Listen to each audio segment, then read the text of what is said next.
Okay, so here I am out here in September, and as you can see, there's obviously a really very clear planet that is right north of the sun.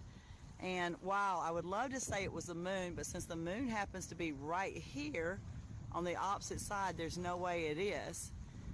And since we all have been taught in school that Mercury and Venus do not show up, oh, just look at that planet just beaming and shining right now. Somebody tell me what it is. Good morning, everyone. Today's video is loaded with pretty much all the facts that you are going to need, explaining exactly what we're facing and what's taking place. This is probably one of the most important videos that you will watch in your life. So bear with me because I tried to put this together as fast as I could. There's a lot of information, so pay attention and just understand what's taking place. We're going to be covering exactly what's going on with this Planet X or Nibiru, Nemesis, whatever you want to call it. With everything that's taking place right now, with the UFOs, the aliens, the coming days. This whole Planet X thing, this whole subject started for me with a series of visions. In January of 2013, right out of 2012. Everybody was expecting the end of the world. I gotta say, I kind of was too. This was before, I was how I am now. So, I received these visions, and these visions just painted this picture. I was shown everything that's going to happen. You may not believe it. You may not, I'm really not concerned about people's opinions. My goal is to make people aware of what's going on. And for whatever reason, I've been shown what I've been shown. It needs to get out to people. People need to understand what's taking place. A lot of people get their information through research, and then they make videos. That didn't happen for me. I had these visions that turned my world upside down and showed me exactly what was to take place. And the story is unbelievable. I mean, incredible. I have to remind myself that the reality is real sometimes, or that I'm here because it's just it's such a far leap from before 2012, who I was, to what happened to me, what I seen, to what's been taking place with me energetically and psychically and spiritually, and it's just it's amazing. So if you're new to the channel, please just listen to this from beginning to end. It may be a little bit hard to listen to me because I jump around. I try to put emphasis on what I'm saying, but this is legitimately the most important information you're ever going to hear, because this has the potential to this is going to affect all of us. And as I said, I say this with as little ego as possible. But I've been given information from somewhere else. I get my information from another source. I never believed in psychics. I don't even like the word because the stigma that's attached to it. But I've become psychic for whatever reason. Just as it says in the Bible, in the last days, old men will dream and young men will prophesize. And, I believe I'm one of those young men because, as I said, this is just a lot. So, I'm going to get into it, and like I said, please just follow along and do your best to listen to what I'm saying. And there's the information and the facts that I'm going to share with you. You have not seen another video that's going to give you beginning to end what's taking place. So I guess let's jump right into it. Good morning, everyone. It's been some time since I've posted. A lot has been going on, and there's a lot of information to go over. And well, I guess I'm just going to start with what's been going on with me.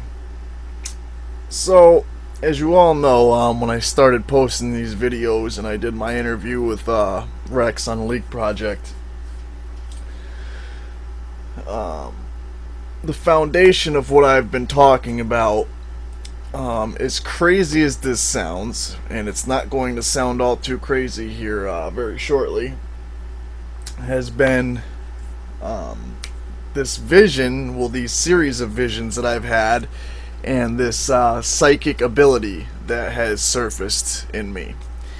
And for those of you that are new to the channel, you can scoff, laugh, whatever it takes, but I'm about to show you some things that are going to blow your mind.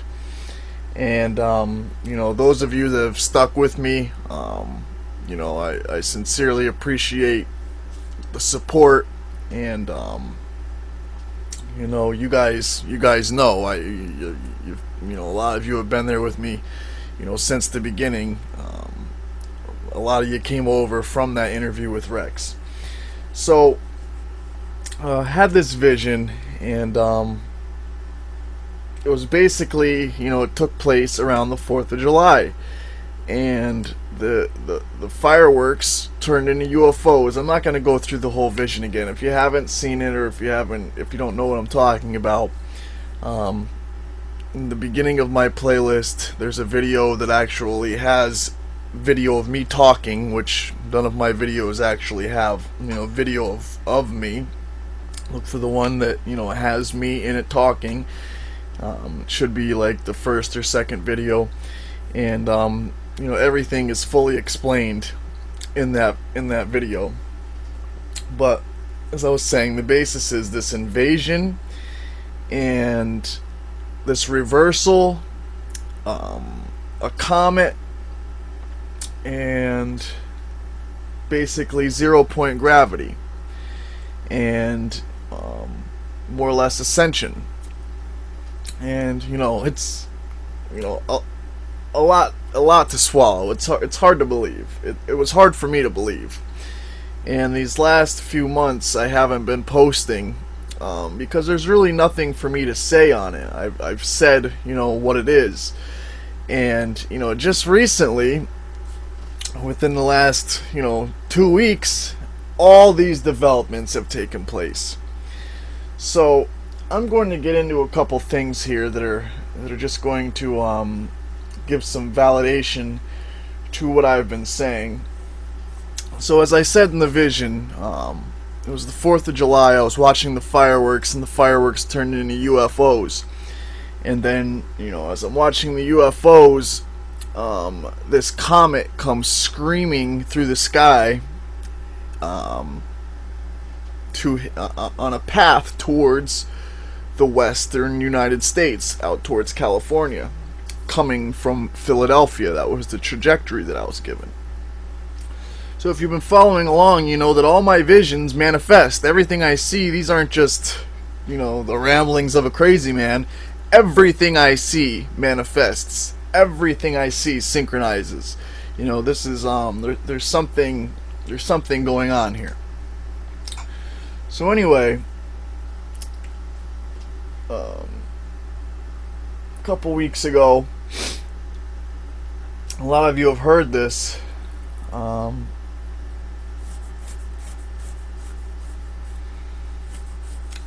Robert Bigelow, who basically funds NASA, and he's one of the billionaires, one of the richest guys in the world,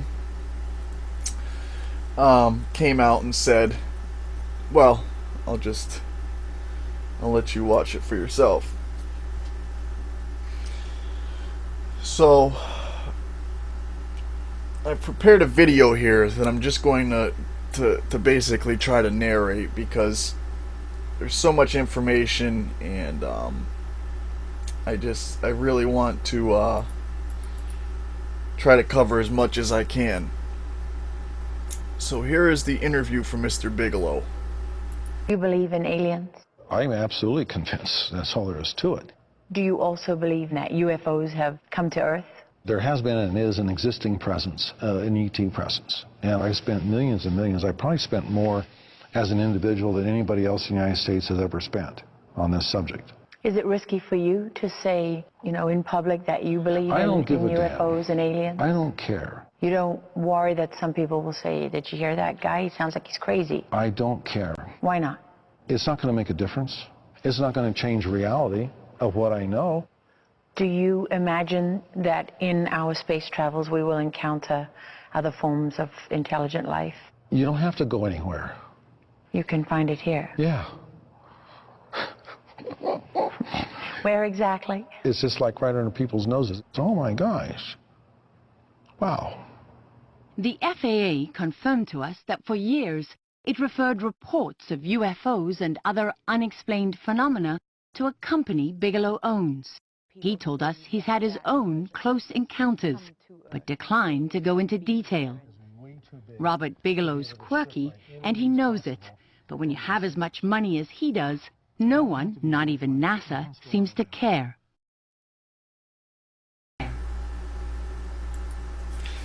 So, that's a 60 Minutes report. A lot of you have seen that, some of you haven't. That's unprecedented. So, Mr. Bigelow says that the aliens are here. He's the man that would know. He's the one that this all went to. So, I'm not going to try to convince you that aliens are real if you don't already believe it. I mean, you really just need to pull your head out of your ass. I mean, there really isn't too much else to say about it. So, NASA also announced that there could be a planetary mass beyond Pluto and a 10th planet. Not just a 9th planet, but a 10th. So, as you know, Pluto got demoted. So it's considered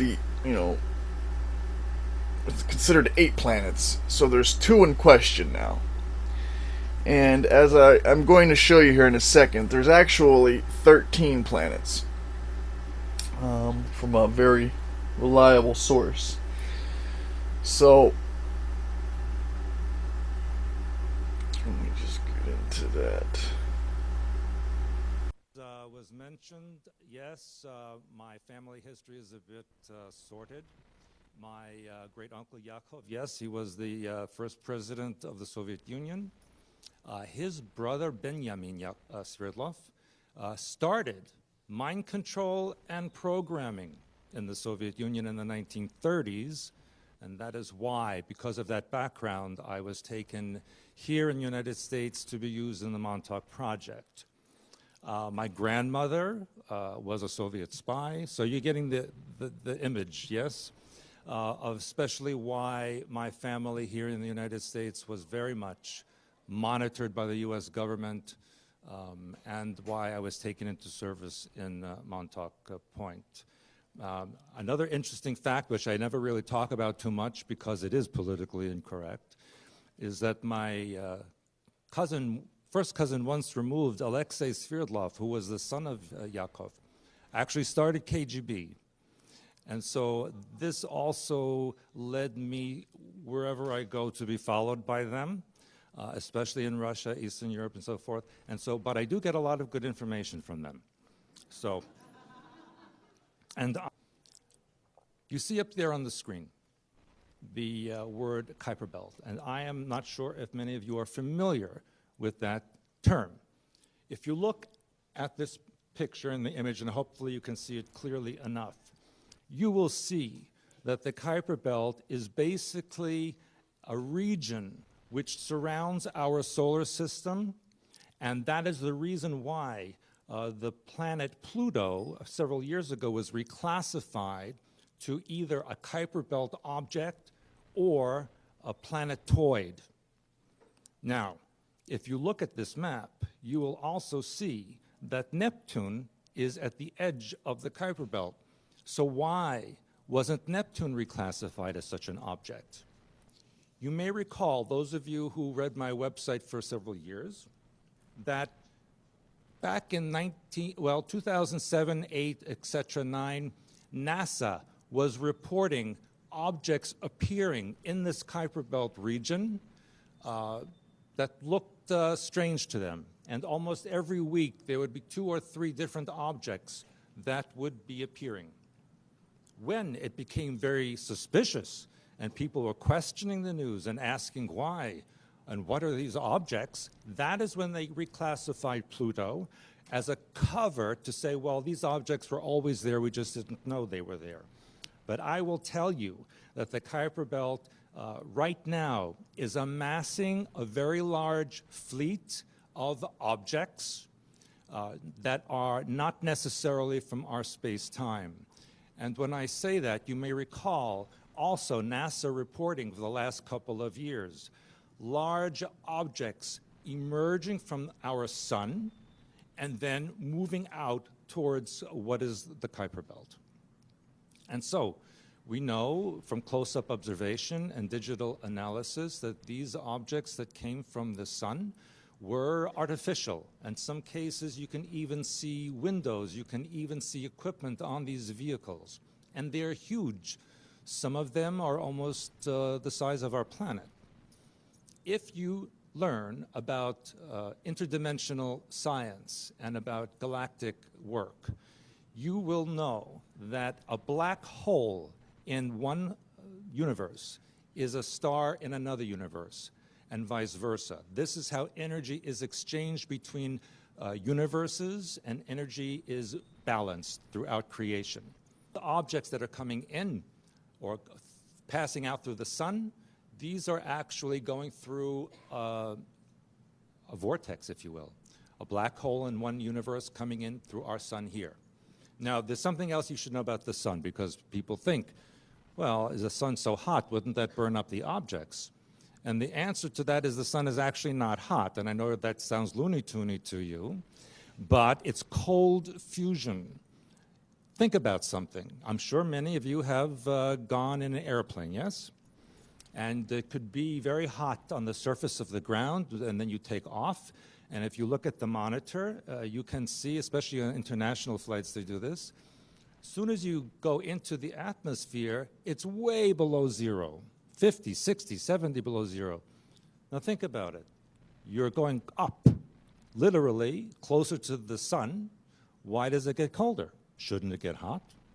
And if the sun is hot, shouldn't space, interstellar space and the solar system space, shouldn't be warm out in space? But yet it's hundreds of degrees below zero. Why? Because it is not hot. The sun is not hot. It's just light. And what creates the heat on the Earth is our atmosphere and the light refracting through the atmosphere and then reflecting off the surface of the planet, which is why it's only warm at the surface. And as higher you go, it gets colder.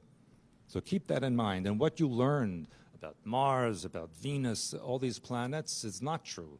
Mars has an atmosphere. It did have oceans. There are plant life growing there, animal life growing there. And little by little, you will be informed of this, although maybe not in the proper manner. But let me go on, because I have a lot to tell you today. And I will, tomorrow, at the question session, you can ask me whatever you like. And hopefully I will work this correctly. And I did not. No? It's not working. No. Not working.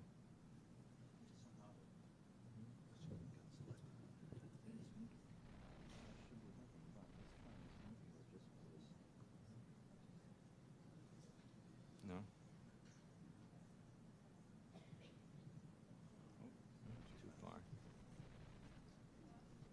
it is. Okay. So what did you have? Well, it should be working now. I think what was happening is something else. Okay, you should be good now. Okay. Yeah.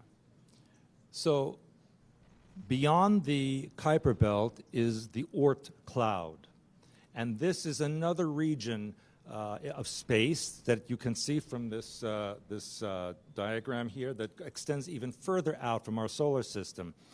What we have learned, I should say what the government has learned from certain alien groups, and I will get to that in a bit, is that our solar system is not configured the way we have been taught, that there are actually 13 planets in our extended solar system that goes into the Kuiper Belt and the Oort cloud. And we have learned that sometimes planets, or what they call rogue planets, which are not associated with a star, can actually have its own ecosystem, atmosphere, and light source without the need of a star or to be close to a star. And this also exists out there in the Oort cloud. And these are some of what they call trans-Neptunian objects. There's many, many of them, most classified as planetoids. I'll just go quickly through this. This is what I wanted to show you, the wormholes and vortices. And there's a difference. People misuse the term. There's a difference between a wormhole and a vortex. A wormhole is a shortcut between point A and B in the same physical environment or space. A vortex is a shortcut between point A and B between two different dimensions or parallel universes. So when we discuss about wormholes and vortices, this is what I mean. And by the way, the plural of vortex is not vortexes, it's vortices.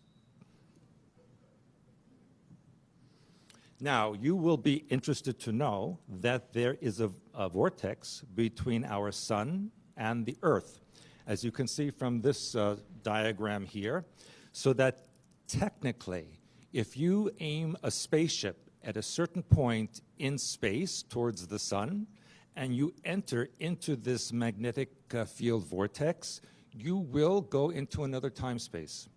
And that is how many vehicles travel here from great distances. Science will tell you now that it's impossible for alien beings from other universes or galaxies or even other solar systems to come here because of the vast distances. But that's because they don't know about the technology, or at least they don't want you to know about the technology. I'm going to tell you a secret we learned from Montauk Point. Every point in time and space has a unique frequency or set of coordinates. It's unique in all of existence.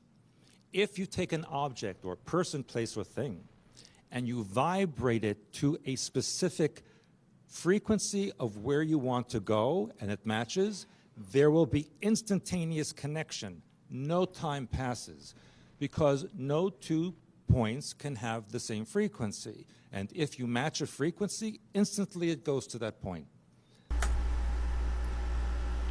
So, he obviously had a lot to say, and we're going to go over a lot of that. So,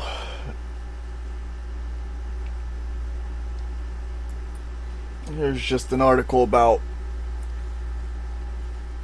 this was before these announcements. This is from January 2016. Is there really a mysterious new planet out there? NASA warns it's too early to confirm Planet X, but pledges if it's there, we'll find it. Okay. So, in order to understand, you need to know some history. So, everything in this world is a fractal of something else. Okay, or of the next thing, from the micro to the macro, from the human body to the universe, everything, galaxies, atoms, the solar system, everything is a fractal. And what that fractal has is a common thread between each thing that sews it all together, which is the spiral and the torus. Okay? An atom is a small solar system with the electrons and protons and neutrons, and it consists of positive and negative. Okay, that's another thing that cannot be, disputed. Everything exists as a positive and a negative together.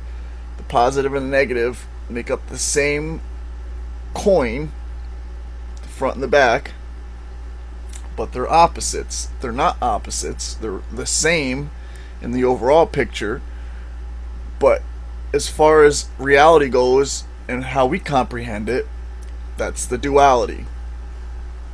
So fractals have this resemblance to holograms that is identical, because a hologram is just smaller pictures of the whole that make up the whole.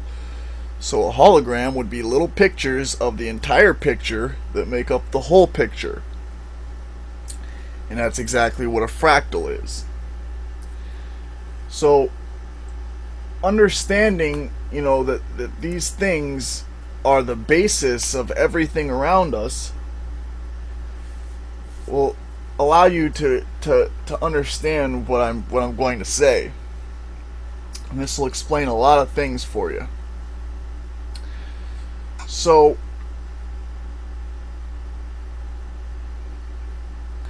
as I said, this started with a vision.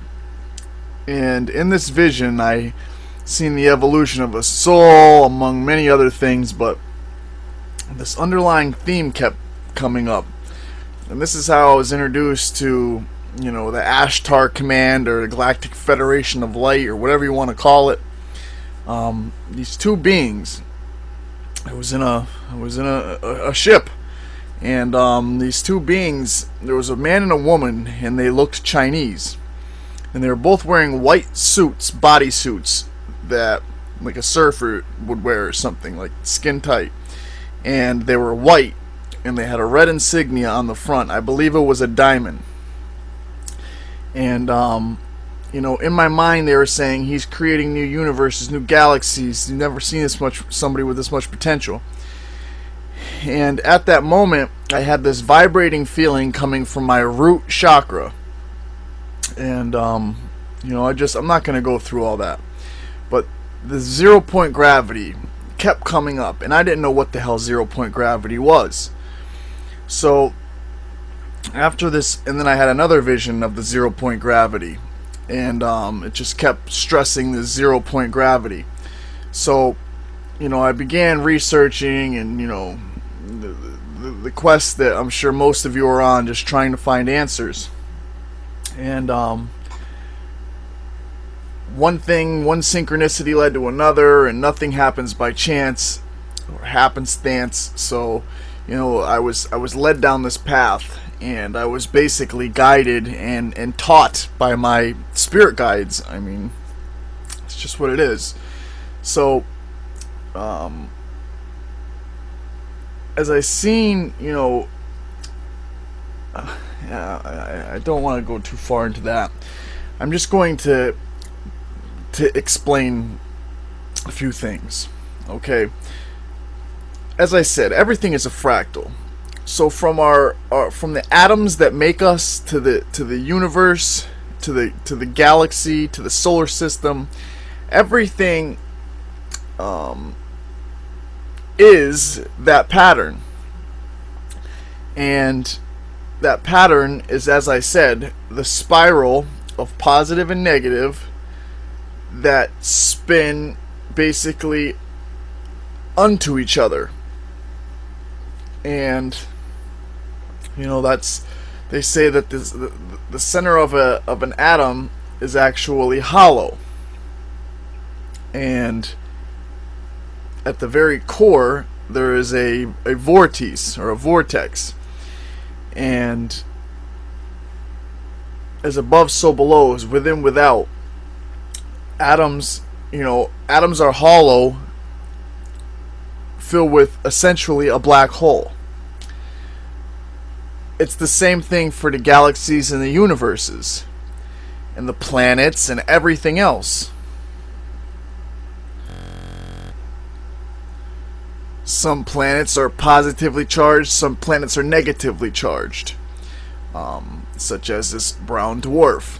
It's essentially a giant magnet, and everything operates in the same dynamics as an atom would.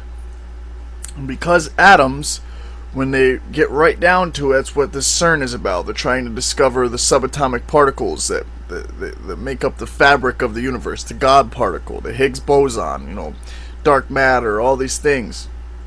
They're trying to discover, creation from its source, where we come from. And they're not going to be able to do it because we come from the other side, so to say. As I said, it's a black hole, essentially, at the center of an atom. And when they try to look at an atom, they notice that it's vibrating, so it's fluxing back and forth between different possibilities and probabilities. And they're superpositioned based on our intention. That's what, quantum physics is, the double slot experiment. It proves that there's no such thing as physical matter. Matter exists as waves of energy that vibrate at specific frequencies, which give it its density. And the planets are a fractal of the atoms. They operate in the same manner. And at the center of each planet, the core, there is also a vortice. At the center of the sun, there's a vortice. The planets, let me rephrase that. At the center of each sun, there's a vortice, or black hole. The planets themselves are similar to the electrons and the protons and the neutrons, and which are also essentially hollow. They're filled with energy. And following that fractal or that pattern, if an atom is hollow and everything is a self-replicating pattern, as above so below, then that would mean that the sun is hollow along with every other planet, because matter does not exist. Matter only exists as a potential of our intention. So a sun is actually a black hole in reverse, and a black hole is a sun in a parallel universe. And I mean, everything. The stars are born in pairs. So a star that's stars born in pairs are similar to a cell when it divides. That's how we are born. That's how, we grow. And it looks just like a genome. If you look inside of a genome, it's a spiral. Our DNA is in a helix. A helix is the same exact pattern that the planets revolve around the sun as it winds around its rotation around the center of the universe, which, in turn is moving around the center of, the galaxy, or the galaxy around the center of the universe. And, and so on and so on. It's all, just the same pattern that is an infinity pattern that it isn't a point in A to point B. It's A to point A. It's a circuit. It's continuous. Okay? And everything follows those fundamental bases on the physical material level, and even into the other level. And you got to understand that stars are born in pairs. And because stars are born in pairs, that means that each one has another one. The son of the sun, son of the creator. We are all, our heart is essentially a star because our body follows this same fractal pattern. The same, the same energy pattern, the same golden ratio, Fibonacci, whatever you want to call it, the golden mean, prime meridian, the gold. It's all. It all follows the same principle. So, as I said, a black hole is a sun in reverse. Our sun isn't this hot burning ball of gas that's just burning at 1,000,000 degrees, 900,000 degrees or whatever in space. It's not true. The sun is actually pure light. And I mean, I'm going to play a video here shortly, but I had this interview with Linda Moulton Howe. I'm sure many of you know who she is. And I tried to explain this stuff to Linda because I am real. I'm not, I'm not trying to gain anything with this. I'm doing my duty to get this out there. Noah was warned of the flood, and he built a boat, and because of that, he survived. Nobody believed him. Everybody thought it was a joke. Whatever. I used to call myself Noah when I was a kid for my music stuff, ironically enough. And, there's so many other things I'm not even going to get into, but the point is I'm doing what I can to get this information out because it was given to me, and I'm a part of the human race. I'm a part of you. You're a part of me. We're the same. We're all one. We're all one entity. And needless to say, so I was speaking with Linda, trying to explain all this to her, and we got to the part where I was trying to explain, the hollow earth, because a lot of people try, to push this flat earth theory and, all these crazy theories. The earth is flat through our perception, and that's as far as it goes. It is physically round. I mean, that's just it. It follows the same. If you look at an atom isn't flat. An atom is round. It's the same, in and out. And when you understand that, everything follows the same pattern, then you start understanding, what things are on a macro level. Because as above, so below. So as me and Linda were talking, I tried to explain to her that what I seen basically was the reversal of the Earth's rotation. Not only is there going to be a reversal of the rotation, but the energy, there's going to be a reversal of the rotation through the galactic plane as well, through the sun rotating around the center of the universe. So I was trying to explain to her about this hollow earth, and that the UFOs and a lot of there's many different races of beings, but the cigar shaped ships that we see everywhere come from within the earth. And the Nazis found out about this, World War II and Hitler and all this stuff with Antarctica, and whether you believe it or not, this is just what it is. Most of the UFOs are not from outer space, they're from within the planet. Each planet is hollow. Each planet, every planet. And, the sun as well. But the sun is a portal to a parallel universe.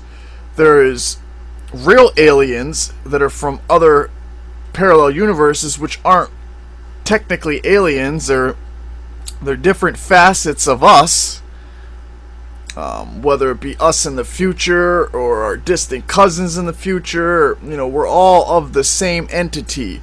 No matter what dimensions divide us, we are all one. So I tried to explain to Linda, and we didn't see eye to eye on this hollow earth thing. So, of all people, Linda Moulton Howe, I thought, would be very open-minded. And she's not. She's actually very businesslike and has this air as if she has it figured out. And she stopped me and said, "Hold up, let's take a reality check here." Because we were talking about Nibiru, and I was telling her about the reversal that's coming, and the wave and all this stuff that's happening that I seen in my vision. Because this isn't some fantasy story I made up. These are things that were shown to me in my visions. As I said, my visions are always, just watch my videos, and you can walk the path with me, because I've documented this. I mean, I've got all the proof I need. So anyway, trying to explain to her, about this race of beings, because I had another vision of this dark-skinned race of beings that were wearing black suits that basically came here when, when this reversal takes place and the magnetic field drops and our memories are wiped, and they reprogram our memories into some type of like slave-like being. It's, you got to go listen to the vision, to what happened. But I'm trying to explain to her, what the agenda is, and, what I was shown by this other race of beings that looks Chinese, and the hollow earth is what she got hung up on, and said, wait a minute, let's reality check here. The earth is a solid mass that 200 feet down starts the magma, and then, it goes all the way into, it's dense all the way, and it's a crystal core that's what, that's the engine that keeps the earth going and all this other stuff. So I tried to politely disagree and say, well, I don't agree. There's absolutely no scientific evidence that proves that. That's all theory. And that theory has no more weight than what I'm telling you, except, I have been shown all these things that have come to pass, and this is you reciting something that you read somewhere. So needless to say, we didn't see eye to eye on that, and she recorded the interview, so it's recorded and documented, but she was very close-minded to what I had to say, and it was, I'm not gonna lie, it hurt my feelings, and it was kind of a blow. She's somebody that I admire, and I admire her work and her tenacity, and she dealt with a lot of stuff being a female, and tackling the alien subject in the 80s before it was big. She's a pioneer in this field, and her opinion matters. So, it just, to me, that was a huge blow to have, this is something that, this isn't, like I said, this isn't a story, this is my life. I live this every day. This isn't just something I made up. So for somebody to tell you that, they basically don't believe you, or that you're wrong, it is what it is. So anyway,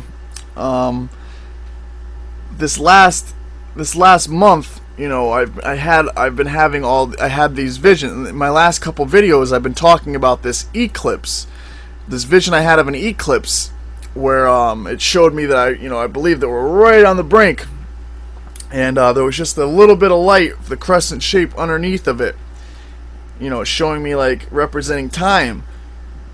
And this is before I found out about this eclipse that's going to take place in August 21st. So I just, found out about this eclipse in August 21st, and my mind was blown, because, it's the first one in like 100 years or something, and, I had this vision of the eclipse and all this other stuff around the 4th of July with the fireworks turning into UFOs, and this, billionaire that basically pays for everything, and NASA comes out and says that, aliens are real and they're right under our noses and they're here. And, today's the 1st of July, my son's birthday. And, my birthday last year was on the 3rd blood red moon on Easter. My name is, I'm not going to divulge it, but it has, it's basically Christ. And, like I said, my birthday was on Easter last year on the 3rd blood red moon. And just so many things that would just blow your mind. And so anyway, this eclipse is taking place here on the 21st. So these events are coming to a head. This is not a game. This is not no bullshit. This is I cannot stress this enough.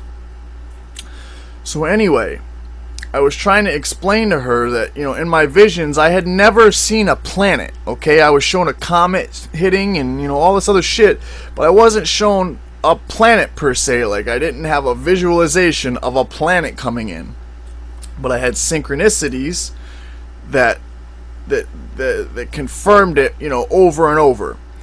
And I was trying to explain that to her because I'm one of the most honest people you will ever meet. Like, I just don't bullshit. I don't got time for it. I don't talk to people that do. Like, I do my own thing, man, because I'm in my own world anyway. So anyway, this last month, I can just feel the energy changing. I can feel, all these things like the negative energy has been rising in me, showing me what I need to dissolve, what I need to transmute.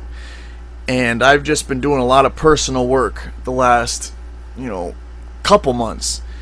And I haven't made any videos because, I've been in my own zone, man.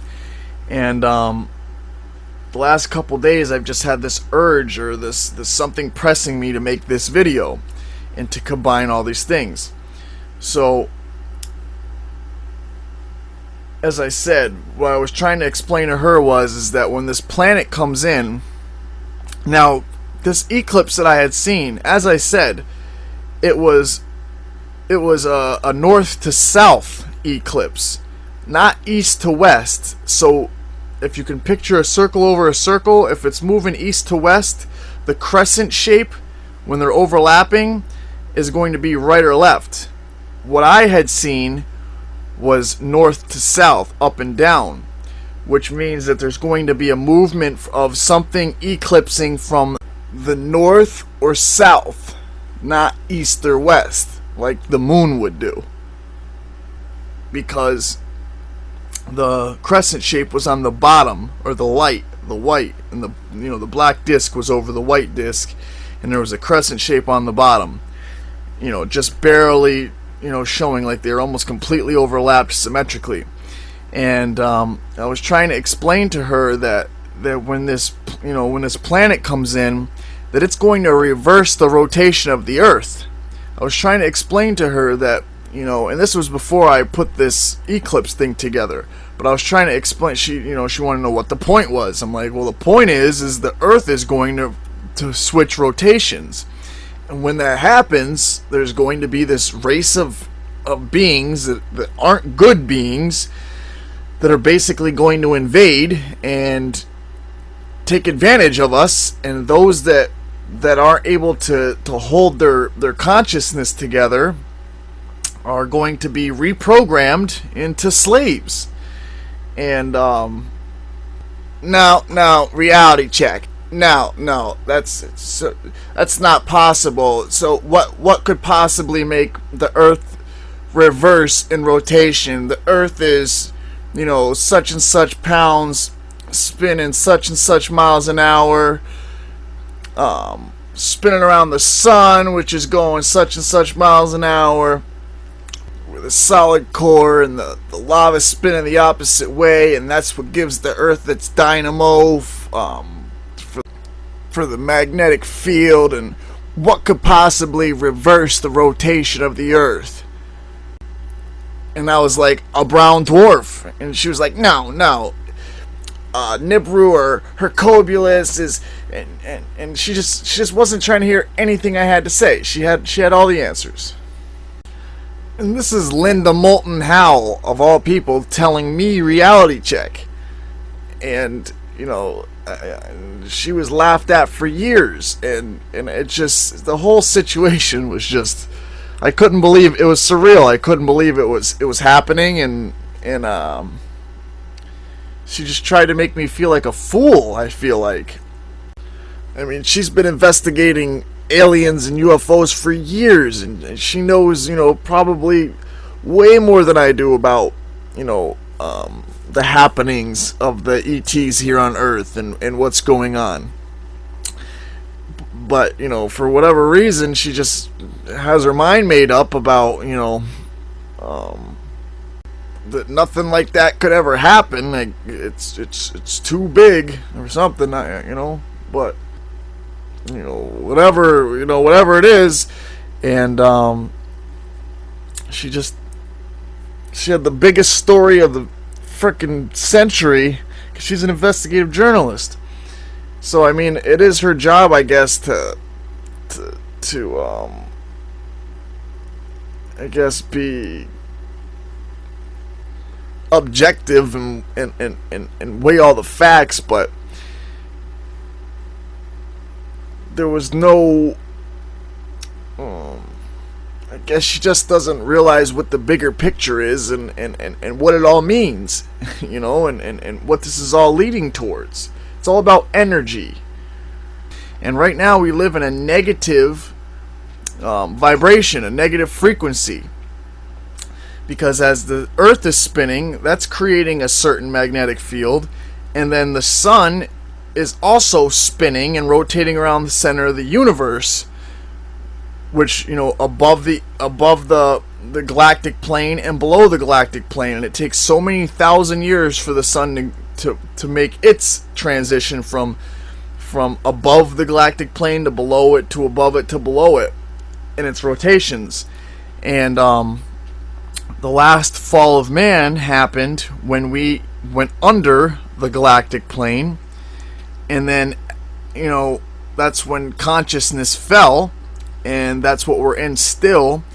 And when the sun and us go above the galactic plane, that's when the energy goes from negative to positive, and in between that space there's a 0 point field of a null zone. But not only, you know, is that taking place, but the reversal of the Earth's rotation as well, which is the same thing. There's a positive and a negative, and there's a zero or a 0 point gravity in between, in the middle. So this 3 days of darkness has nothing to do with an eclipse. It has to do with this period that we pass through, this null zone. And where the darkness is we lose our memories, because there's no magnetic field. The magnetic field drops. And unless if you are a conscious based person, or somebody that's thinking with the devil is your conscious mind. Your positive and negative, okay? Your mind, the male and the feminine, you know, all these things. It's all duality. It's all positive and negative. When you think consciously, you're thinking with what would be referred to as the devil or Lucifer, or, you know, any of these things. It's a negative vibration. It's a negative push, because it's nothing. It's your sacred heart, your subconscious connection to everything, because man is good. That's what it says in the Bible. We are good. We are good because that is our essence, our soul. It's like a positive and negative in a picture, I always say. Same thing as the black holes and the suns, the positive and the negative. It's you know, the opposite ends. So the reason that nothing happens, you know, that you want in this reality, is because we're in a negative vibration, trying to use a negative energy to create. A negative and a negative are never going to be a positive. You're going to get more negative. So once we pass into this positive and positive, what you think is going to manifest instantaneously. And those who think negative things will be separated from the good. There's no one going to judge you. You're going to judge yourself. We're going to judge ourselves. If you're driving down the road thinking bad things are going to happen instantaneously. And the closer we get to this point, the faster this manifestation is taking place. It used to take a week for me to see the things that I thought about peripherally to manifest in my life. Now it takes hours. Now the things I see just pop up all around me, everywhere, as like I'm creating my own reality as I go. It's like it's the most amazing, profound thing that has no words that can be put to it. That you can't even understand unless you experience it. But this is what it is. And we shall judge ourselves. That's the kicker. Each person will judge themselves by who they are, spiritually. And I've been working as hard as I can to purge myself of all my fear, all my negative, all my bad thoughts, all my worries, all these negative things. Because these negative things are what is going to judge you. And if you ever notice, there's some people in life that just skate through life. They don't have no problems. They got money. They got everything. Because they got no conscience. They don't think about things. They don't dwell about shit. They just put their mind on something and move to the next. That's why, you look at people and you're like, he's not a good person. She's not a good person. Why do they always get what they want? Why do they always have, why is everything always good? Because real good people have a conscience. And when they do something wrong, they know it's wrong. And they think about it. And they dwell about it. And they manifest their own judgment for that, and that's what keeps them not happy. And there's just so much to it. You got to watch my videos. Please go watch the videos. But anyway, the point is that this planet, all these announcements, all these disclosures are coming. They've known about this since the 80s. They've known about it since way before then. They've got them out of the ancient scriptures. This is what Hitler did in World War II. He went around to all the ancient civilizations, Tibet, everywhere, and got all the ancient knowledge that's been passed down, and basically, learned about all these things. I mean, I'm not giving new knowledge. This is all existed. I'm just remembering. And you will too. We're all remembering. We all have a piece of this puzzle. And, I've searched for this my entire life, not realizing it, trying to do it mentally when it was never a mental thing. Logic and your intellect works opposite to how this power works. When you intellectually or logically pursue God or pursue these things, you'll never find them. You're pushing them further away because it works the opposite way. You got to let it go. That's why everything in the Bible is opposites. Everything's reversals. Everything is the opposite of what you want because we're in an opposite vibration. We're in an opposite rotation. That's about to change. So when this planet comes, when you rub two magnets together, you could change the polarity of the magnets. They repel, they attract, when you put, north and south. We're about to be flipped inside out, man. And that's what the ascension is. The ascension is you're either going with the positive or you're going with the negative based on your polarity. And your polarity is your aura. It's your frequency. Every planet has its frequency. Every person has a frequency. Your heart is a star. We are planets. We're the same thing. We are of a planet. We're the same entity. And we all have an aura. We all have a frequency, a specific frequency that is a fingerprint of everything you've been through every life since creation. We are creation. We are the thumbprint of creation. Each one of us are a collage of the whole. We all make up our own part. And we hold that frequency as our aura. And that aura is either positively or negatively charged through your life experience and through the decisions that you've made in every single one of your lives, every universe, every parallel universe, everything. You got to watch the evolution of a soul that I've seen and how exactly we do evolve. And we live every life. We live every experience until our conscious expands. The earth expands. That's why it used to be Pangea. And now the continents are separated and so far apart because the Earth used to be smaller. It's a lot bigger now than it used to be because it expands. And we expand. Our consciousness expands. That's what evolution is the expansion. The universe expands. It's all fractal, man. It's all the same thing. It all does the same thing. That's what people don't understand.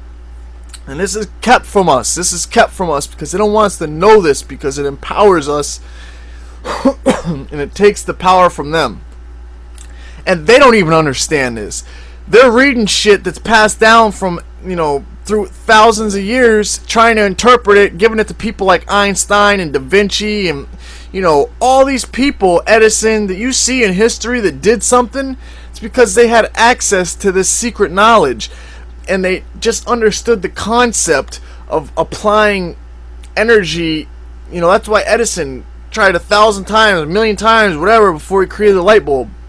Because he understood the application of this, that, he wasn't doing it right. And that, that through intention, anything can be created. So he must not have been applying it right. So he just kept trying and trying and trying. You see the people, that knew these secrets. The book The Secret talks about it, even though that book is a sham. That book is a brainwashing, bullshit and sham. But you see the trail that this has left through history, the people that this has touched. And we're all awakening to who we are now. And I didn't want to make this a spiritual thing. I'm just trying to give facts. But there's so much to this that's just, way above. I don't know. This is way above my pay grade. This is crazy, but this is what it is.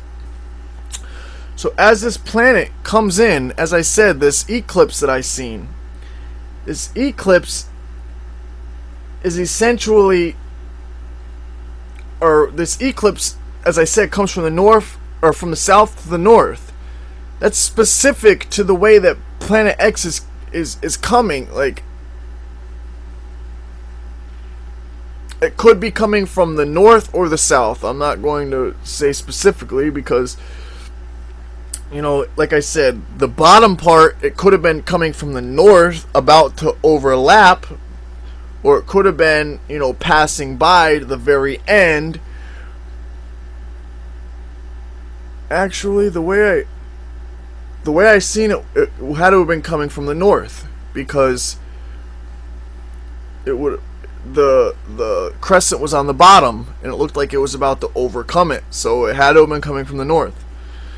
So it was coming from the north, which means it had to have come from the south, went behind the sun during perihelion, and come down from the top.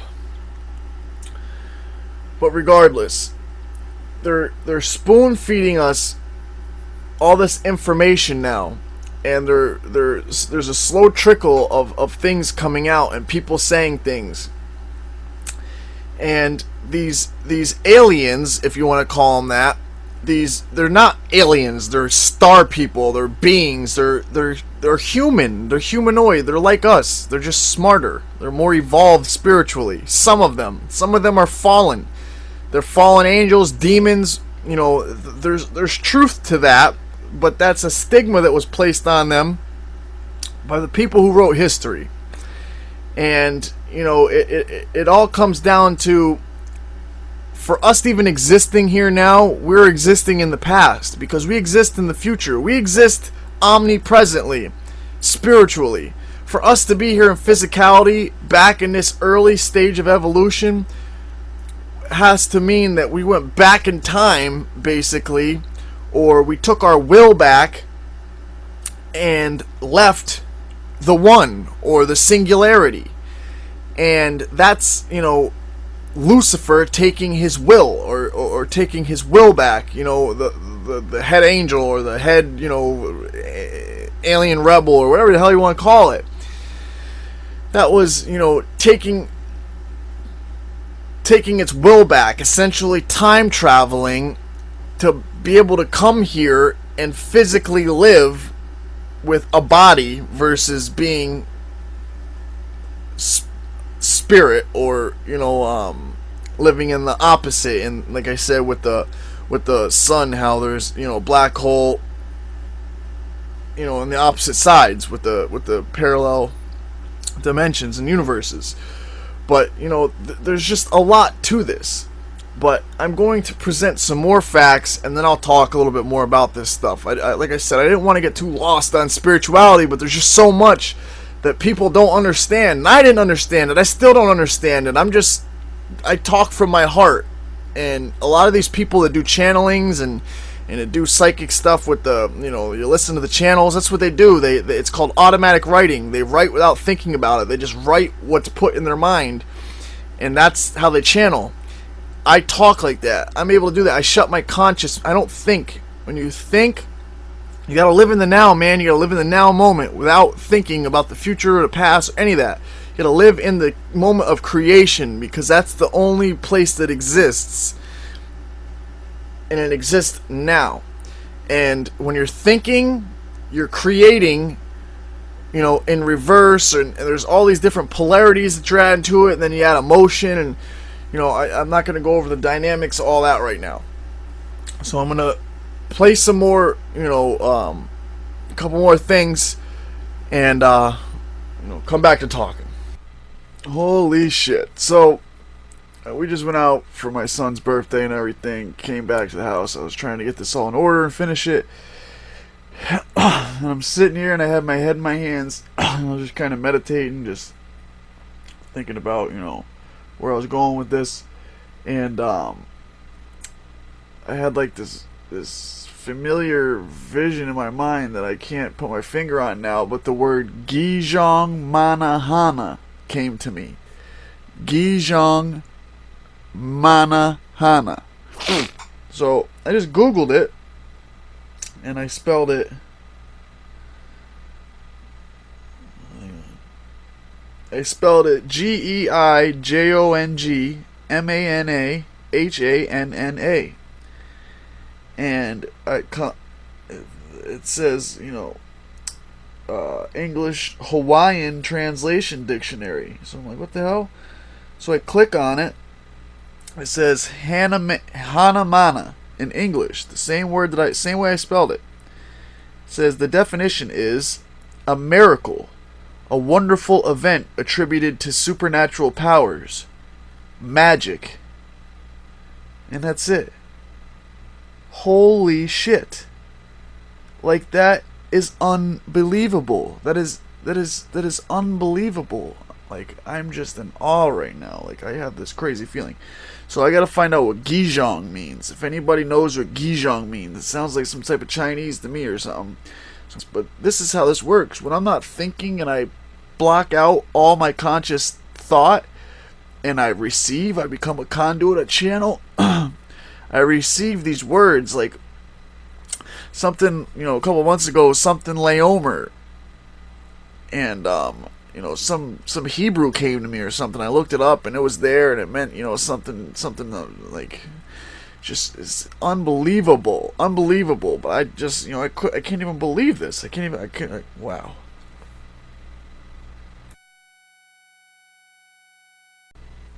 So I did some further research, and this phrase, Gijong Hanamana, is found verbatim in the Bible. Well, in an Indonesian, I thought it was Indonesian, and then it says that the dialect Kaki or Kuki or something like that is actually from Tibet, and some type of Buddhist thing, and from like northern India, Budapest, all this they use the same language as like the Dalai Lama. And so ironically and crazy enough, last night I was laying in bed and watching Netflix, and I was looking through the documentaries category for just like an hour trying to find something. And finally I watched this one called the Dalai Lama, if you can ask that, or 10 questions for the Dalai Lama, it was called. And it was real slow and long and kind of boring, and just talked about how, the Chinese are invading Tibet and how they, they're pushed out, and how, just all this stuff about the Dalai Lama. But I just listened, and I was paying attention, and how crazy is that tonight Tibetan word, or however, whatever the hell, Gijong Hanamana or whatever comes to me, and it's Tibetan. It just blows my mind. But I just want to let you guys know. So I gotta find this verse. It comes in a specific translation of the Bible. So I gotta find out what verse it is, because that's obviously a very important message. So I can't find anywhere that translates this language. So yeah, I just wanted to share that. I mean, that was just happened, now. I just found that incredible. About a month ago, Donald Trump came out and said that climate change was a hoax. Well, he had said that many times prior to that, but he officially withdrew us from the Paris Climate Accord and, stated that climate change is a hoax. And right now, the number one threat to national security is global warming. What a joke, right? And we are the biggest contributors of money to this global warming hoax in the world, spending billions. And their claim is that, the carbon levels are raising because of human activity and all this bullshit, when that's completely wrong. 1999, scientists, international scientists, recognized that global warming was actually melting the ice and destroying this library, this record that we have in Antarctica. And they said, even though we don't know why the warming is happening, let's drill through the thickest part of the ice, and we'll capture as much data as we can. Then we can go back and figure out what's causing the warming. Well, even the scientists were absolutely amazed, because when they pulled that ice core up from an area that is called Vostok Lake, in the very famous Vostok ice core, they pulled up over 420,000 layers of ice. Each layer represents 1 year of the Earth's history. So all of a sudden, we've got 420,000 years of our past to compare to today, to see if something is wrong, to see if Earth is broken, to see if there's something truly anomalous happening right now.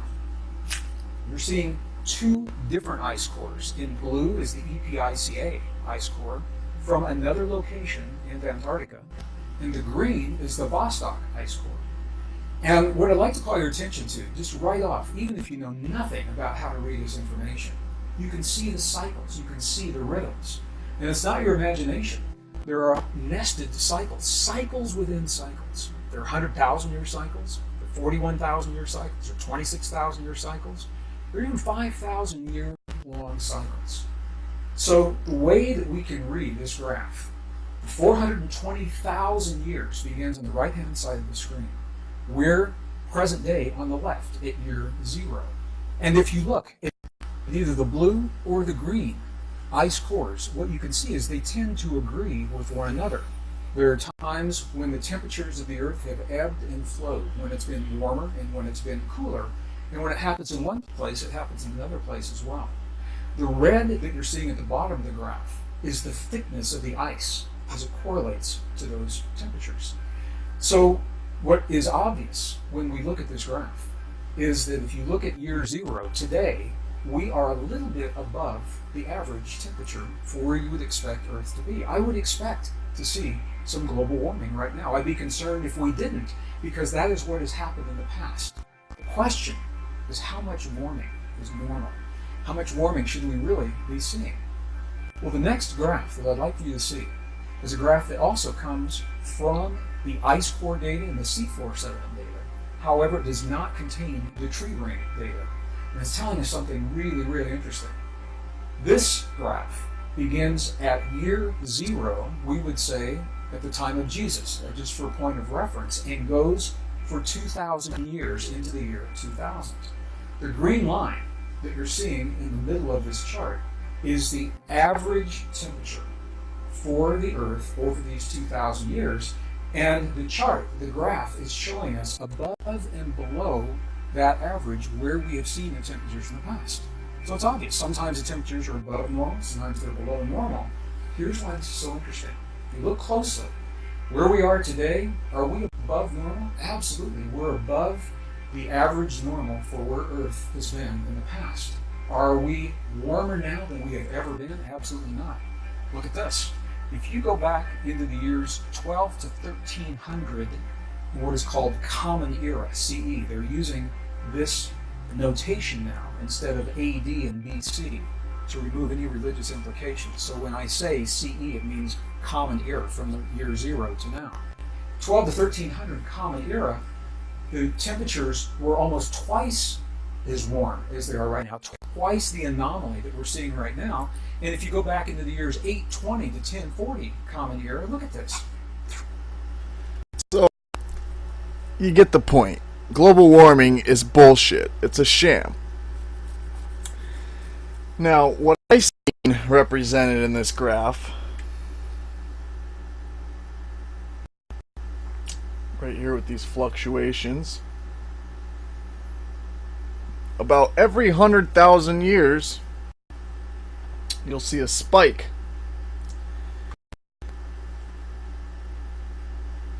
In the temperature.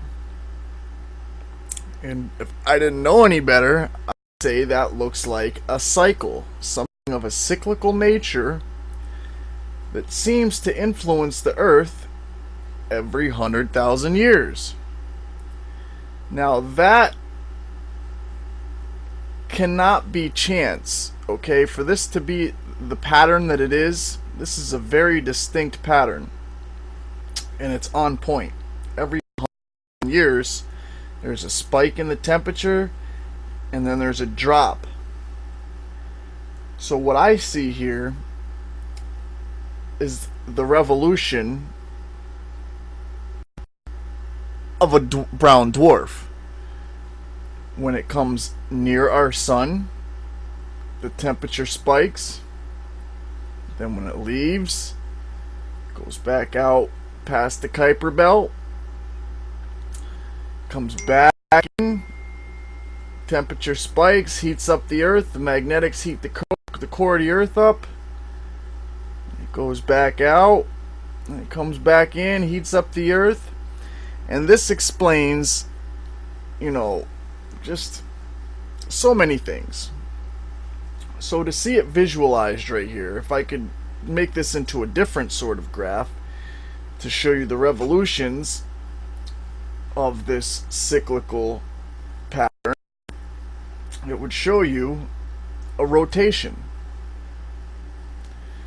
So, as I was saying, Trump came out and said flat out that climate change is a hoax and pulled out of the Paris Accord. So there's, you know, everybody's been up in arms and trying to impeach him and all this other stuff. Trump's no fool.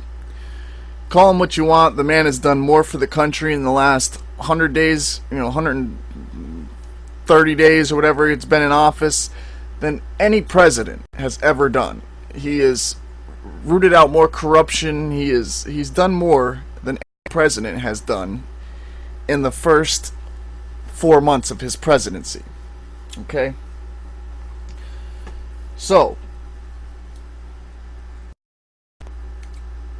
what I'm getting at, obviously, is this Planet X, or Planet Nibiru.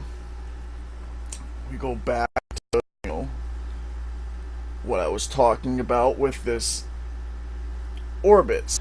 These graphs you're seeing now correspond with the chart you just seen that, you know, show us moving towards the precipice of this revolution we are currently going to witness.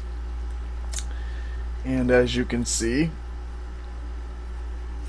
This is the hottest year on record, 2012, and you know, from 1895 to 2012.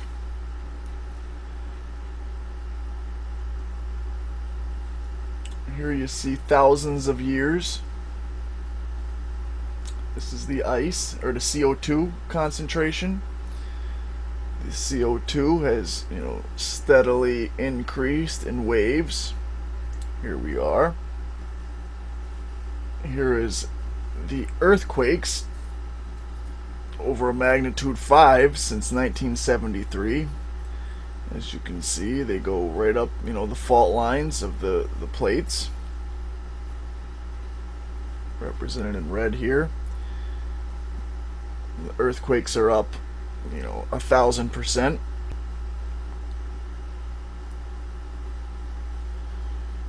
Here's from the 70s.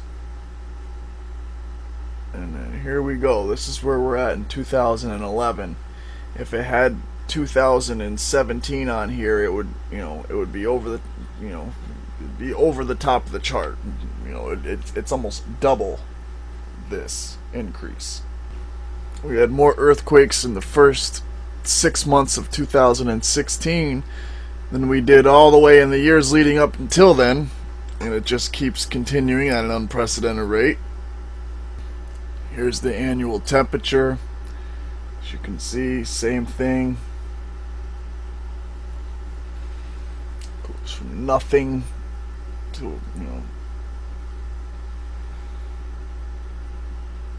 Here's the earthquake rate again.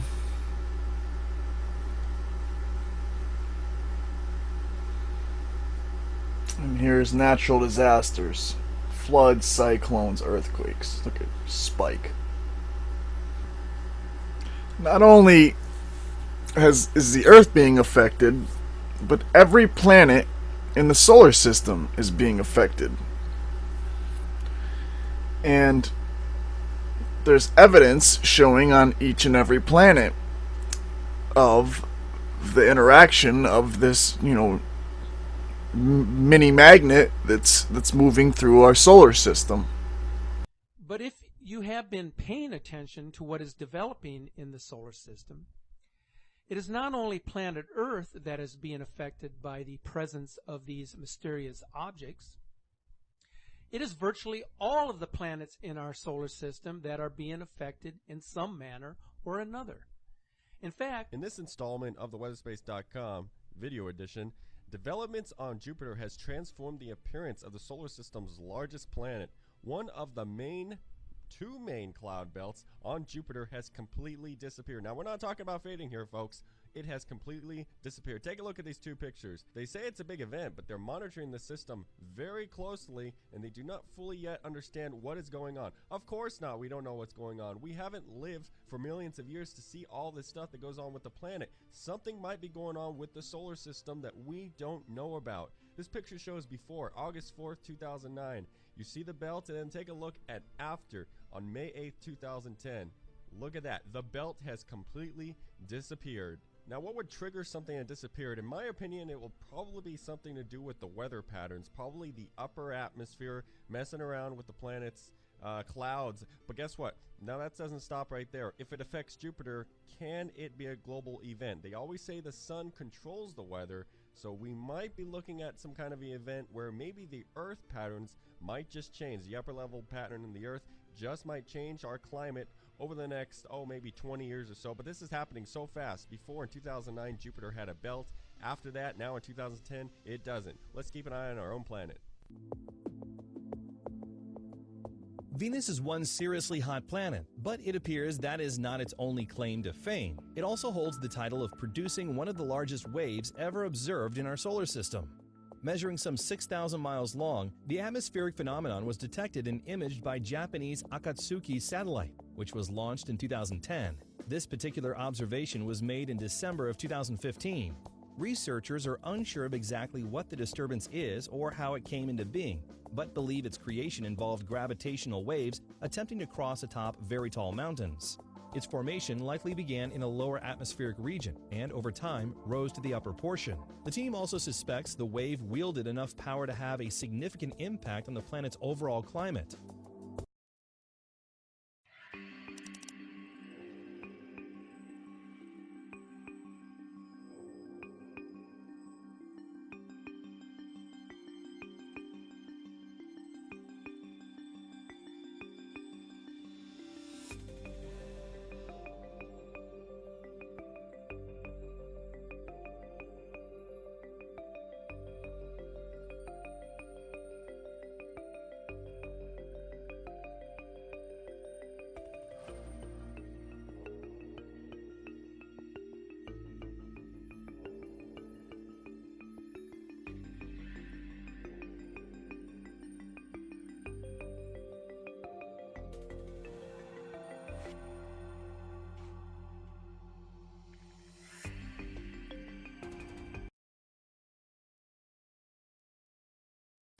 typically, and if, you know, if you have children, please, if they go to school, they're all gonna get told that the solar system looks something like this. Let me try to erase this. Okay, that the solar system looks something like this. That the sun is in the middle, and the solar system, and in my school, we even had a little machine with a little thing, a little crank you spun, and the earth went around the sun with the moon and everything. And so they tell you, oh yeah, that's the sun, and then the planets go around like this in an elliptical course, and depending on the interaction of all the planets, it's either elongated or more round. Or you got all the planets like this in the solar system. Well, actually, that is absolutely incorrect. Okay? The thinking of the solar system in this matter is equivalent to thinking that the Earth is flat. The solar system does not behave that way at all. In fact, the solar system it behaves in a completely different way, since the sun is moving through space and the planets are flying around the sun, generating these huge vortices as it follows the equator of the sun. That is a completely different picture. All right? It goes from flat to spacious, to movement through space. And that makes a big difference. All of a sudden, you start to see that even planetary motions, solar motions around the galaxy, galactic motions, supercluster motions, and so on, all have this elliptical, vorticular dynamics of space. They all have this torque dynamic through space. And if you look at the Earth on this vortex, you could say that this is 2000, 2000 for instance, and this would be then 2001, and then this would be 2002, and this would be, this is extremely long distance apart, millions and millions and millions and millions of miles apart. There's nothing in there, the planets do not come back onto their path. They don't. If they did, we most likely would have the same set of information over and over and over, like a broken record. Okay? And we'd probably get real bored. It would be like Groundhog Year, Let's go back to the analogy of Einstein's field equation of the trampoline curving to generate gravity. So basically Einstein said gravity is the result of space-time curving like the surface of a trampoline. And basically what we say in this paper is that yes, and when space-time curve, it doesn't just curve, but it curls, just like water going down the drain. And that generates spin, angular momentum. And that's the source of the spin of all things. And that is an appropriate way to actually describe physics of angular momentum in the universe. So when we add torque to space-time, the solution gives us a very different picture than a perfect sphere. It generates a torus structure, okay, which is a sphere with two holes in the middle at the North and South Pole. And because it has Coriolis forces are the forces that makes water rotate in one direction in the North Hemisphere and in the other in the South Hemisphere, that makes hurricanes rotate in the opposite direction, that makes plasma dynamics on the sun rotate in the opposite direction. Because Coriolis forces were added to the equation, so what we did is we added a term for torque and the Coriolis forces as a secondary rank tensor on the space-time manifold. The result is a double torus structure, a double torus manifold, that has this dynamic, which is viewed here from above as a rotating yin-yang sign, if you'd like. Do the stars really move? Since the dawn of time, people have looked up and watched the stars move across the sky throughout the night. In ancient times, people believed the Earth stood still and the stars rotated around it on the inside of a giant sphere.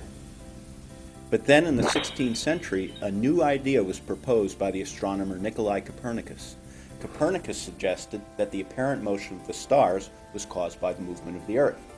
As the Earth turned each night, the stars tracked across the sky. And as the Earth moved around the Sun, the nighttime constellations, those we can see at night in the direction away from the Sun, also changed. Well, that seemed to be it. It was clear that the movement of stars overhead is an illusion. But then, in 1718, astronomer Edmund Halley looked at the position of several stars that had been recorded by the ancient Greek astronomer Hipparchus of Rhodes. Halley realized that the stars had moved a little bit relative to each other since Hipparchus had measured them nearly 2,000 years earlier. It wasn't until the 20th century that this all started to make sense. Now we know that we live in a galaxy. Stars in all galaxies actually race around a central core like race cars speeding around a circular track. Our Sun moves at over 160 miles per second and takes over 200 million years to go all the way around the galaxy. Since the Sun's birth, the Sun and Solar System have done about 28 such high-speed laps, always keeping up with the competitors. We can't see this motion because the stars are so far away. It's the same as if you look at an airplane. If an airplane is close by, it seems to move very fast, but an airplane flying at 30,000 feet seems to move very slowly, even though they're both moving at the same speed. Stars that are at different distances from the Earth will also reveal their motion over long periods of time, and like the two airplanes, the stars closest to us will appear to move more quickly. So, do stars really move? Well, their motion wending their way across the night sky is an illusion caused by the spinning Earth, just as the Sun is seen to move during the daytime. But all the stars are moving terribly fast, including the Sun and the Earth, speeding around the center of the galaxy in circles like race cars.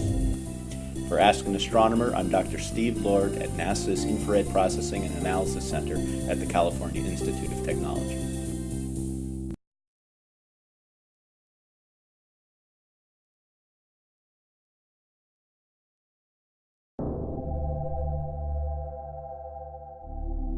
A year on Earth is measured by one complete trip around the Sun. Seems simple enough, but there is a problem. The Earth doesn't travel in a path around the Sun that returns to its starting point. So how do we know when a year starts or ends?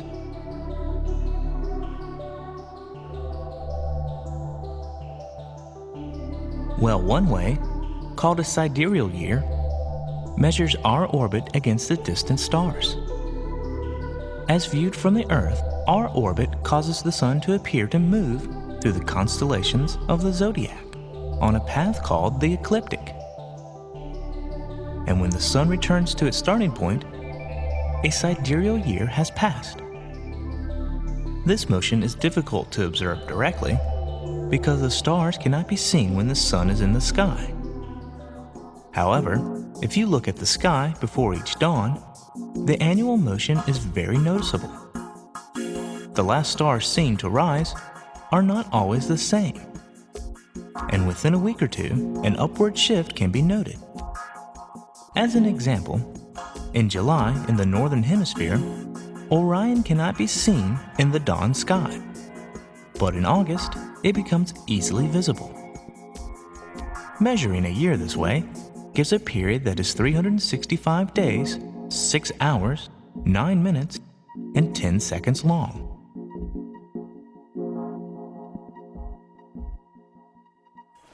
Another possibility is to measure the year against the passing of the seasons.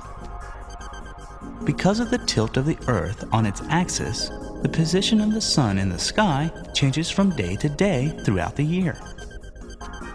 if we were to take a picture of the sun at noon regularly throughout the year, we would see the sun moving on this path called an analemma. On the days in its orbit when the Earth is at a maximum tilt towards or away from the sun. So getting back to what I was talking about. The point, like I said, is that we are headed for this period that is a part of a natural cycle. And aliens exist, and stars are born together. And our star is no different, and we have another sun that's a brown dwarf. And what you're about to see next is these pictures of UFOs seen going in and out of the sun and around the sun, and just you'll see. But as I said, the sun is a gateway, and the sun is our creator. That's where we come from, because we come from the space between the sun and the other side, which is the black hole. We come from the space between. We come from the 0 point. We come from the singularity. We are the singularity. And I had another vision of myself, and I was tethered between the sun and the earth, and my hands were outstretched like Jesus, and there was this thin string of light that connected everything, all the planets. It looked like a thin string, a spider web of light that connected everything, a thin string. And like I said, I was tethered between the sun and the earth, my arms outstretched like Jesus, and I heard a voice say to me, "Star Child, tap into the grid." Now, this is before I knew any of this stuff. It freaked me. I was taking a shower when this happened, and I had shampoo in my hair. I was washing shampoo out of my hair, and I had my eyes closed, and I just had a visualization of all this. I just seen it in my mind and heard the voice speak to me. And many other things. You gotta go watch the first video, but the point is I see myself tethered between the sun and the earth, and that, I'll never forget that, because that means something. That means something major, and it shows me that I'm connected to the sun and the earth, and that I come from the sun. I mean, if you can understand my reasoning behind that. And that we all come from the sun. Some of us come from other suns. Some of us, we're star seeds. And well, I'm just gonna let the video speaks for itself.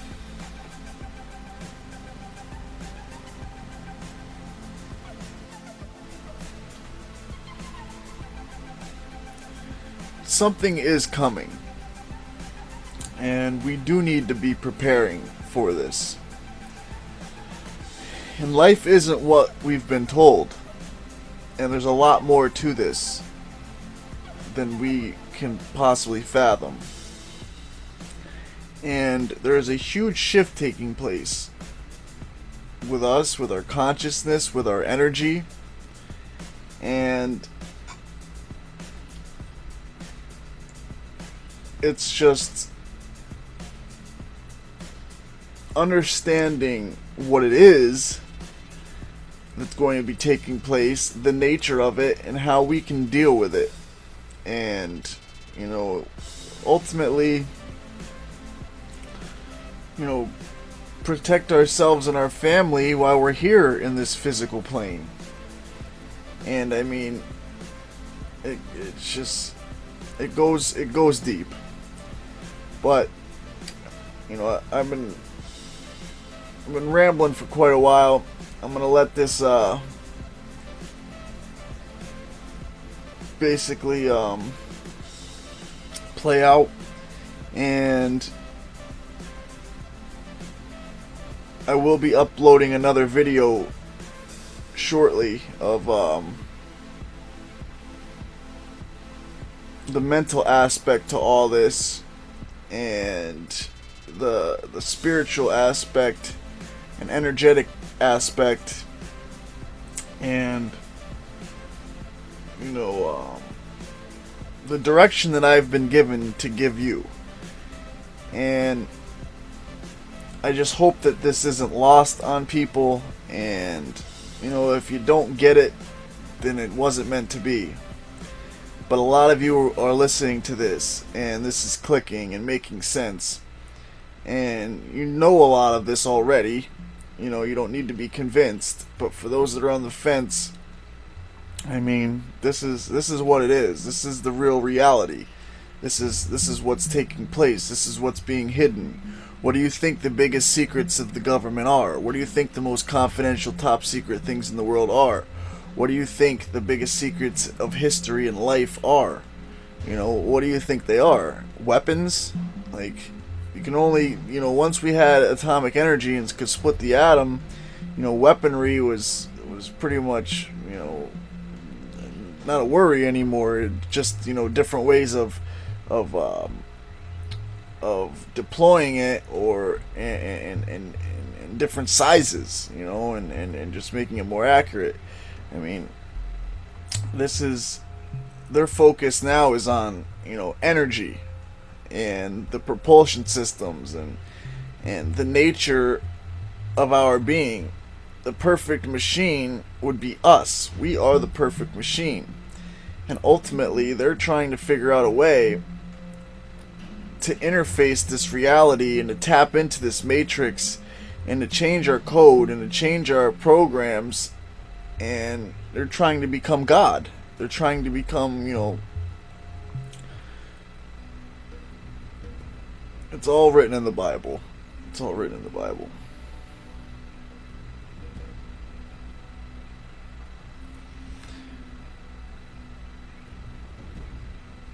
But I'm tired, and I'm gonna get some rest.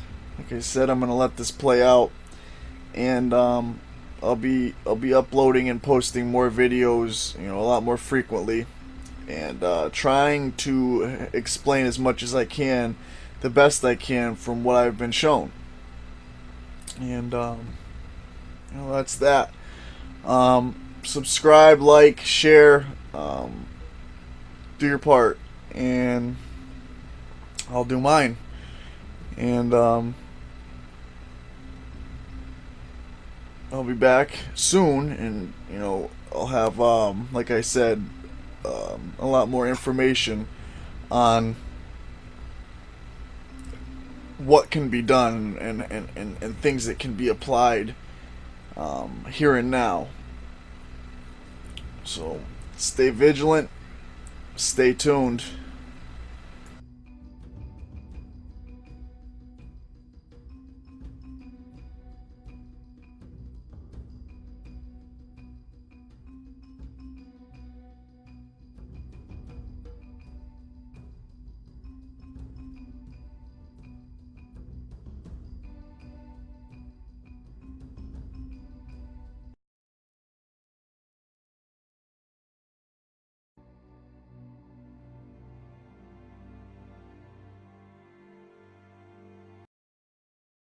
Interesting to, every day we have to go back and look at things. Now, I swear, Steve, when I was growing up as a kid, I did not know that Pluto had such, look at this orbit, Steve.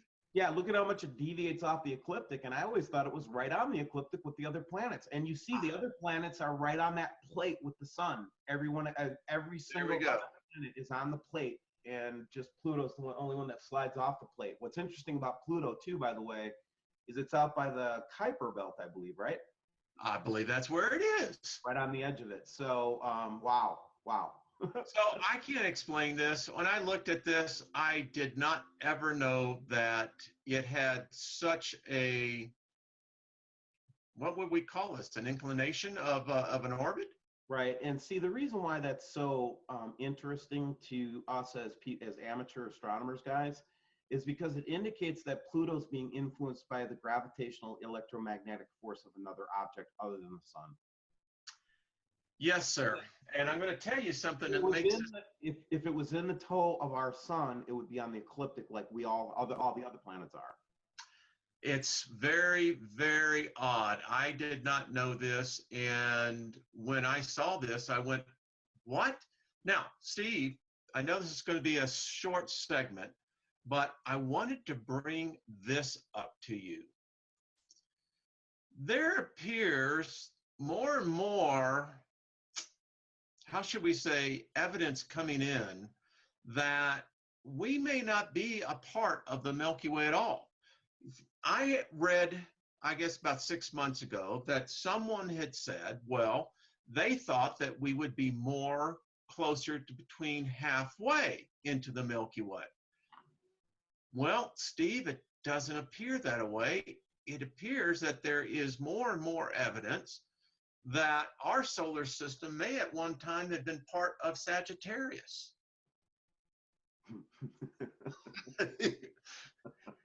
and so if you look at,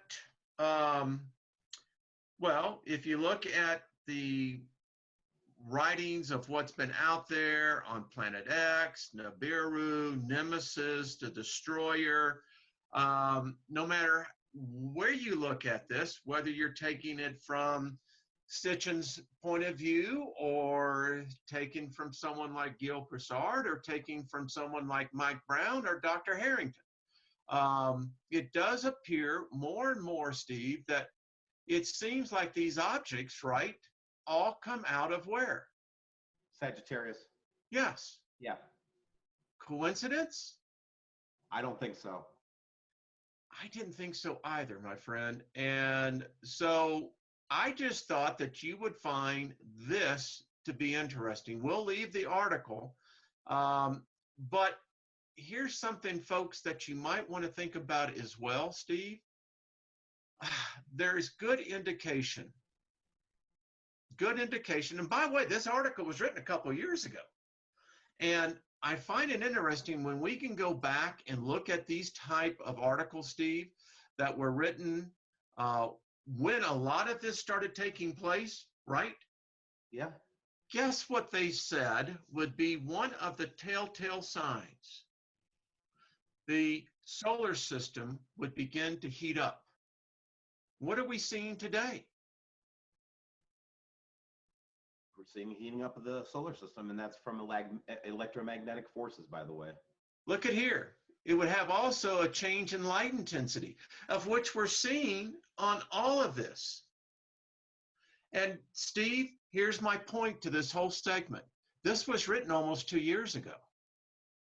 Everything that I found in this article, you can go back and you have to go, well, wait a minute, what's going on here?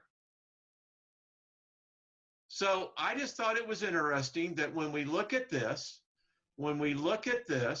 and realize now that even the orbit of what once was, the ninth planet, I never knew that orbit was like that.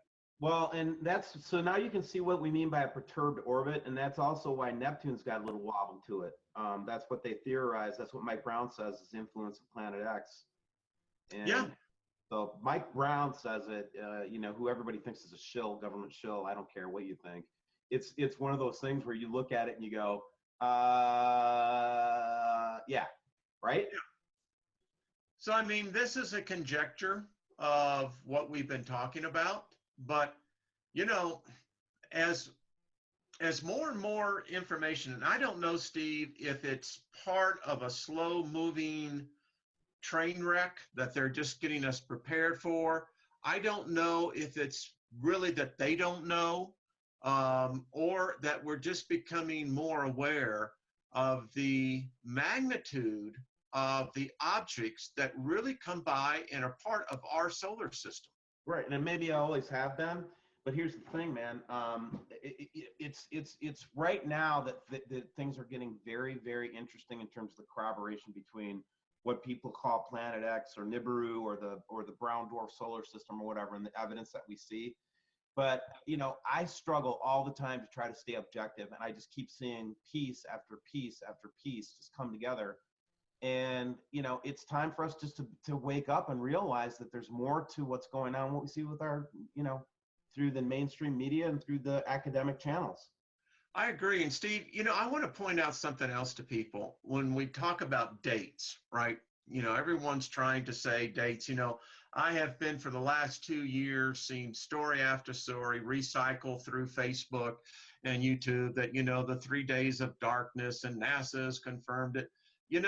I don't know anything about that. What I do know is this, that the amnesia of the human species is so thorough that not even that which we think are ancient documents, which don't go back that far, there is no way that you could ever argue the case of an exact date.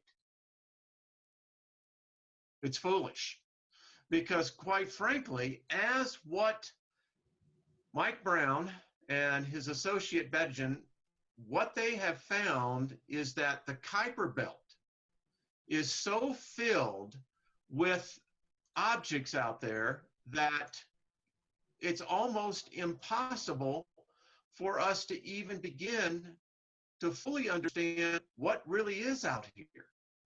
And that's my point. No, again, the Kuiper Belt, right? They're starting to think that there are brown dwarfs and talk scientifically that there are brown dwarfs all over in the Kuiper Belt. I'm like, what? What? Every day. In fact, I read an article this weekend that to that very point, Steve, that said that our understanding of brown dwarfs is so in its beginning stages that the more and more that you have the theorists, the theoretical physicists who are working with the astrophysicists, right? Yep. That as they begin to merge their theories and their math formulas together through the photographic evidence of both, the near station telescopes and to the satellites that we have now, like Voyager, that is now. Okay, so here I am out here in September, and as you can see, there's obviously a really very clear planet that is right north of the sun. And wow, I would love to say it was the moon, but since the moon happens to be right here on the opposite side, there's no way it is. And since we all have been taught in school that Mercury and Venus do not show up, oh, just look at that planet just beaming and shining right now. Somebody tell me what it is.